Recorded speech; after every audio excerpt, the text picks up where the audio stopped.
He's not Dr. Doolittle, but he does talk to the animals. Tim Link has authored the new book called Wagging Tails, Every Animal Has a Tail. And Tim joins us this morning to tell us about his unique communication with animals. And Tim, you're not a psychic.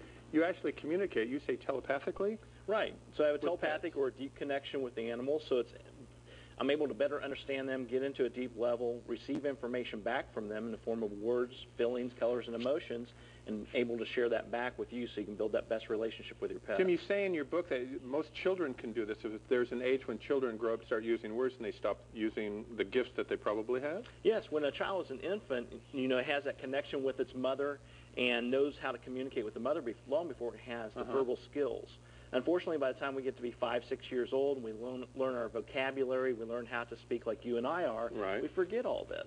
And so we have to get back to that centering self. We have to get back to our calming self and open that up, and we can connect with animals or connect with each other. Have you been connecting? You spent a little time this morning, so let's connect. This is Piglet. This is Piglet. And these are both from the Humane Society. Both these beautiful animals are up for adoption. Yes. What are you talking about with these animals? What are you saying, and what are they saying?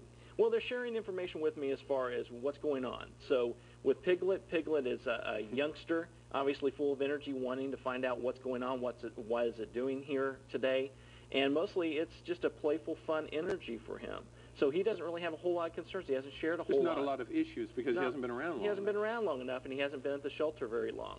So he hasn't developed anything that he needs to talk a whole lot about. Where Tiny here, Tiny has more information. Hey, Tiny. Tiny's been around. It's a 5-year-old miniature pinscher.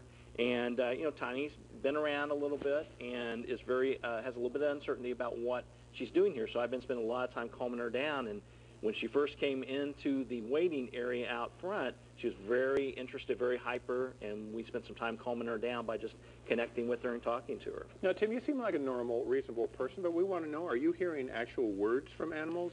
I receive the whole array of feelings, motions, and words. But does it come in another language, or does it come in intuition? Or? It comes in a form of intuition, but it's also words, and it's pictures, feelings, and emotions. And it really depends on what the animal wants to share with me and how they best want to communicate. So just like you and I, some of us are very vocal, very elaborate with our hand movements. Others are very quiet and subdued.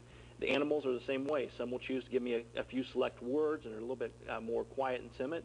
Others will be very elaborate in their conversation. Can you say something so profound in your book, and it's really early in the book, where you say if it's like divorce or splitting up. If you're going to take your dog somewhere and just drop your dog off and never see that dog again, you need to communicate that and tell that to your dog? Yeah, you definitely do. There's a lot like your children. You want to make sure you're very clear with what's going on, what the situation is, what they need to do about it, and why it's going to be a good thing. And you do that because they grew up with anxiety, not knowing? Exactly. They can handle the truth, in other words? They can, and they want to know the truth so they can move on and move further. Wow. Animals can accept it even better than humans because we get caught up in things a little bit more than our animals do. Once it's explained to them and they know what to do, they're happy and they're ready to go on. So this brings up the issue that you believe that dogs do have memory. They do have long-term memory. They know and they understand, and what happened to them really affects how they are as an adult because they maybe had a bad childhood? Well, they do, but the interesting thing about animals is they don't hold on to that past like we do. Sometimes we say we want to get rid of that past, but we hold on to it like a golden egg. Yeah. And with animals, they understand their past, but they live in the moment and they work on their mission, their purpose, or why they're here. And that's what makes them so unique. This is a beautiful, unique face. That is a beautiful and unique face. I think we know a lot about human beings by the way they treat animals. Exactly. We appreciate you being on the show today. It's my pleasure. Isn't that fantastic? You want to wave to everyone at home? Yeah, I need a home. I'm from the Humane Society, and you can adopt me today. You can meet Tim tonight. Tim's going to be in Fort Worth, not telepathically, but actually in person, at the Barnes & Noble, 1612 South University Drive. That begins tonight at 5.